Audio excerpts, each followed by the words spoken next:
Hi friends, welcome to my channel. First time ನನ್ನ channel ನೋಡ್ತಾರೆ subscribe ಮಾಡ್ಕೊಳ್ಳಿ friends. ಈ ವಿಡಿಯೋ ಎಷ್ಟಾದರೆ ಒಂದು ಲೈಕ್ ಕೊಡಿ. ಇದು ಬಂದುಬಿಟ್ಟು ಸಿಂಪಲ್ಲಾಗಿ ಸೀರೆ ಪೀಸಲ್ಲೇ ಡಿಸೈನ್ ಹೇಗೆ ಮಾಡೋದು ಅಂತ ನೋಡೋಣ ಬನ್ನಿ. ಫಸ್ಟ್ಗೆ ನಾನು ಆಲ್ರೆಡಿ ಅದು ಸ್ಟಿಚ್ ಮಾಡಿಬಿಟ್ಟಿದ್ದೀನಿ. ಆಲ್ರೆಡಿ ಒಂದು ಸ್ಕ್ವಯರ್ ಆಕಾರದಲ್ಲಿ ಕಟ್ ಮಾಡಿಕೊಂಡು ಬಾಕ್ಸ್ ಟೈಪಲ್ಲಿ ಅದನ್ನು ಎಕ್ಸ್ಟ್ರಾ ಸೀರೆ ಪೀಸಲ್ಲಿ ಸ್ಟಿಚ್ ಮಾಡಿಬಿಟ್ಟಿದ್ದೀನಿ. ಅದು ವೀಡಿಯೋ ಮಾಡೋಕ್ಕಾಗಲಿಲ್ಲ. ಇದಕ್ಕೆ ಕೆಳಗಡೆ ಇವಾಗ ಎಮ್ಮಿಂಗ್ ಮಾಡೋದಕ್ಕೆ ಪಟ್ಟಿ ಜಾಯಿಂಟ್ ಮಾಡ್ಕೊತಾ ಇದ್ದೀನಿ. ಇದು ಸ್ವಲ್ಪ ಪೀಸ್ ಆದರೆ ಸಾಕು, ಜಾಸ್ತಿ ಬಟ್ಟೆ ಏನು ಬೇಕಾಗಿಲ್ಲ. ಇದನ್ನು ಬೋ ರೀತಿನಾದರೂ ಮಾಡ್ಕೋಬೋದು, ಇಲ್ಲ ನಾನು ಬೋ ರೀತಿ ಏನೂ ಮಾಡಿಲ್ಲ, ಸುಮ್ಮನೆ ಹಾಗೆ ಅಟ್ಯಾಚ್ ಮಾಡಿದ್ದೀನಿ ನೋಡಿ.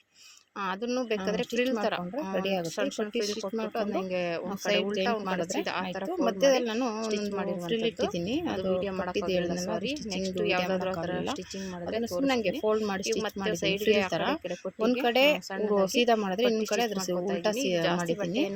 ಏನಕ್ಕಪ್ಪ ಅಂದರೆ ಅಲ್ಲೊಂದು ಮಣಿ ಇಟ್ಕೊಂಡು ಸ್ಟಿಚ್ ಮಾಡ್ಕೋಬೋದು. ಈ ಸಿಂಪಲ್ ಸೀರೆಗೆ ಏನಾದ್ರು ಅವಶ್ಯಕತೆ ಇಲ್ಲ. ನೀವು ಗ್ರ್ಯಾಂಡ್ ಆಗಿರೋ ಸೀರೆಗಾದರೆ ರೆಡಿ ಮಾಡ್ಕೋಬೋದು. ನೋಡಿ ಈ ರೀತಿ ಬಂತು. ಇವಾಗ ಈ ರೀತಿ ಸೈಡ್ಗೆ ಸ್ಟಿಚ್ ಮಾಡ್ಕೋಬೇಕು.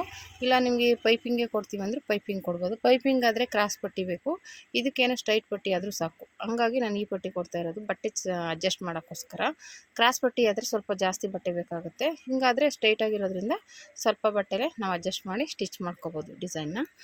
ಈ ರೀತಿ ಸೈಡಿಗೆ ಸ್ಟಿಚ್ ಮಾಡಿಕೊಂಡ್ರೆ ಇದು ಸೀರೆ ಪೀಸು. ಇಲ್ಲಿ ಮಧ್ಯದಲ್ಲಿ ಅಟ್ಯಾಚ್ ಮಾಡಿದ್ದೀನಲ್ಲ ಅದು ಸೀರೆ ಪೀಸು. ಆಮೇಲೆ ಸ್ಲೀವ್ಸ್ಗೂ ಒಂದು ಬಫ್ ಥರ ಸ್ಟಿಚ್ ಮಾಡಿದ್ದೀನಿ. ಆಲ್ರೆಡಿ ಅದನ್ನು ವೀಡಿಯೋ ಮಾಡೋಕ್ಕಾಗಲಿಲ್ಲ, ಸಾರಿ. ನೆಕ್ಸ್ಟ್ ಯಾವ್ದಾರ ಬ್ಲೌಸ್ ಆ ಥರ ಮಾಡಿದ್ರೆ ಹಾಕ್ತೀನಿ ವೀಡಿಯೋನ. ಇವಾಗ ಇದನ್ನು ಈ ಕಡೆನೂ ಹಾಗೇ ಸ್ಟಿಚ್ ಮಾಡಿಕೊಂಡು ರೆಡಿ ಮಾಡ್ಕೋಬೇಕು.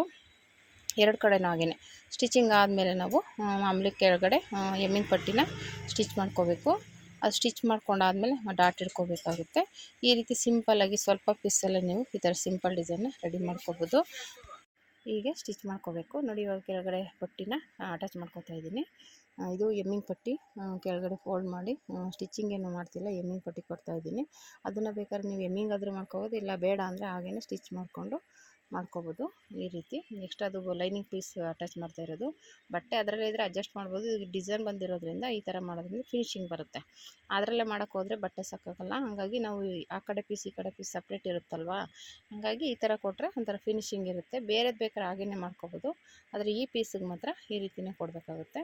ಇವಾಗ ಈ ರೀತಿ ಕೊಟ್ಬಿಟ್ಟು ಇವಾಗ ಜಾಯಿಂಟ್ ಮಾಡಿಕೊಂಡು ಆದಮೇಲೆ ಮತ್ತೆ ನೀವು ಸ್ಟಿಚ್ ಆದರೂ ಹಾಕ್ಕೋಬೋದು, ಇಲ್ಲ ಬೇಡ ಅಂದರೆ ಎಮ್ಮಿಂಗ್ ಆದರೂ ಮಾಡ್ಕೋಬೋದು. ಈ ರೀತಿ ರೆಡಿ ಆದಮೇಲೆ ಮತ್ತು ಆ ಕಡೆ ಡಾಟ್ ಇಟ್ಕೋಬೇಕು. ಡಾಟ್ ಇಟ್ಕೊಂಡಾದ್ಮೇಲೆ ಸಿಂಪಲ್ಲಾಗಿ ಸೀರೆ ಪೀಸಲ್ಲೇ ರೆಡಿಯಾಗಿರುವಂಥ ಡಿಸೈನ್ ಇದು. ತುಂಬ ಚೆನ್ನಾಗಿ ಕಾಣಿಸುತ್ತೆ. ಇದನ್ನು ಇನ್ನೂ ಬೋ ಥರ ರೆಡಿ ಮಾಡ್ಕೋಬೋದು.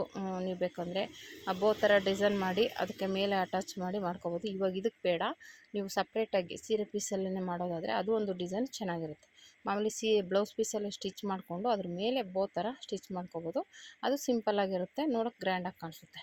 ಅದಕ್ಕೆ ಒಂದು ಬಟನ್ ಇಟ್ಬಿಟ್ಟು ರೆಡಿ ಮಾಡಿದ್ರೆ ತುಂಬ ಚೆನ್ನಾಗಿ ಕಾಣುತ್ತೆ. ಓಕೆನಾ? ಈ ರೀತಿ ರೆಡಿ ಮಾಡ್ಕೋಬೇಕು. ಹೀಗೆ ರೆಡಿ ಮಾಡ್ಕೊಂಡಾದ್ಮೇಲೆ ನಾನು ಡಾಟ್ ಇಟ್ಕೊತಾ ಇದ್ದೀನಿ. ಇದು ಸ್ಮೂತಾಗಿರೋ ಬಟ್ಟೆ ಆಗಿರೋದ್ರಿಂದ ಫಸ್ಟ್ ಆ ಥರ ಒಂದು ಸ್ಟಿಚ್ ಹಾಕ್ಬಿಟ್ಟು ಹಿಡಿದ್ರೆ ಸ್ವಲ್ಪ ಚೆನ್ನಾಗಿರುತ್ತೆ. ಇಲ್ಲಾಂದರೆ ಕೆಳಗಡೆ ಒಂದೊಂದು ಥರ ಪೀಸ್ ರಿಂಕಲ್ಸ್ ಬರೋ ಥರ ಇರುತ್ತೆ. ಈ ಥರ ಒಂದು ಸ್ಟಿಚ್ ಹಾಕೊಳ್ಳೋದ್ರಿಂದ ಏನಾಗುತ್ತೆ, ಲೈನಿಂಗು ಮೇನ್ ಪೀಸ್ ಎರಡು ಅಟ್ಯಾಚ್ ಆಗಿರುತ್ತೆ. ಈ ರೀತಿ ಬಂತು ನೋಡಿ ಡಿಸೈನ್, ತುಂಬ ಚೆನ್ನಾಗಿ ಕಾಣಿಸುತ್ತೆ. ಇದಕ್ಕೆ ಬೇಕಾದ್ರೆ ಮಣಿನೂ ಅಟ್ಯಾಚ್ ಮಾಡ್ಕೋಬೋದು, ಹೊಲ್ಕೋಬೋದು. ನೀವು ಬೇಕು ಅಂದರೆ ಇದ್ರದ್ದು ವೀಡಿಯೋ ಹಾಕೋಕ್ಕಾಗಲಿಲ್ಲ, ನೆಕ್ಸ್ಟ್ ಡಿಸೈನ್ ಸ್ಟಿಚ್ ಮಾಡಿದಾಗ ನಾನು ವೀಡಿಯೋ ಹಾಕ್ತೀನಿ. ಒಂದು ಸೀದಾ ಹಾಕಿದ್ರೆ ಇನ್ನೊಂದು ಉಲ್ಟಾ ಸ್ಟಿಚ್ ಮಾಡಿರುವಂಥದ್ದು. Thank you for watching friends.